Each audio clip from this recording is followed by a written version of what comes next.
Yo.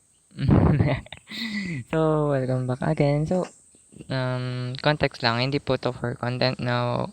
Ano lang, like, ano ba sasabihin? I'm a full storage kasi yung cellphone ko. So, di ako makagawa ng video. So, ano lang, hinihintay ko lang na na siguro makabili ako ng bago.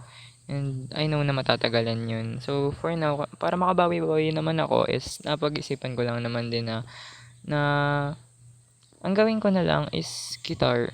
So, na magigitara na lang ako for since na para lang may ma-upload sa inyo. So, if magkakaroon ako ng kahit na konting magbubura-bura ako dito sa cellphone ko and na-try ko ulit mag-vlog. Vlog lang kasi di ko kaya na maglaro ngayon. So, for now, kasi I'm busy with my school din and busy din ako sa paggawa ng comics ko.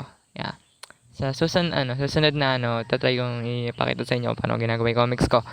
Not now, yeah, context lang na hindi to vlog na yawan. So, it's like guitar, lang, video. So, ganun.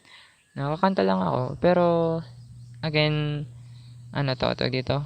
Thanks na din kay Papa James. Kasi kaninang umaga, like, kaninang umaga pagkagising ko, pagbukas ko ng cellphone ko, nakita ko yung comment ni Papa James sa akin na, like, lang ako, na-touch lang ako kasi may inspiration ko si Papa James bilang YouTuber.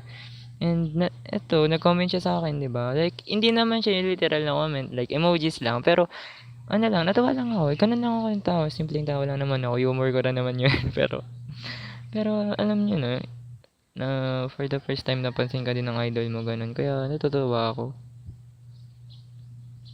Sino pa naman di matutuwa ako sa pag ganun, 'di ba? Like sino di matutuwa sa mapansin ka ng idol mo? So, I don't know. Natutuwa. Atake na din. Hindi ko na alam na sasabihin ko. Natatawa na lang ako. Pero, yun nga. Sorry if hindi ako nakatawa ng maayos. Kasi, lahat naman ng tao is may mga problema. Sabi nga dun sa mga previous video ni Papa James is, hindi naman sa lahat ng oras is, nakalimutan ko yun na sinabi niya. Well, sa bagay, lang. This is for, content lang siguro na nagpasaya lang sa akin ng sobra, ganun. So, tara, gitara na tayo, yun lang. Ewan ko, bye-bye.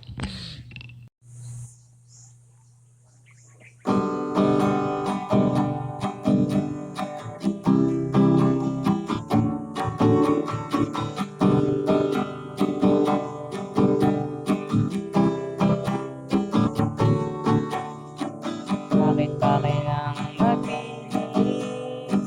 Sayang din naman ang forma. Lagi lang naman nagsisisi.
Ikadaan na lang sa gitara.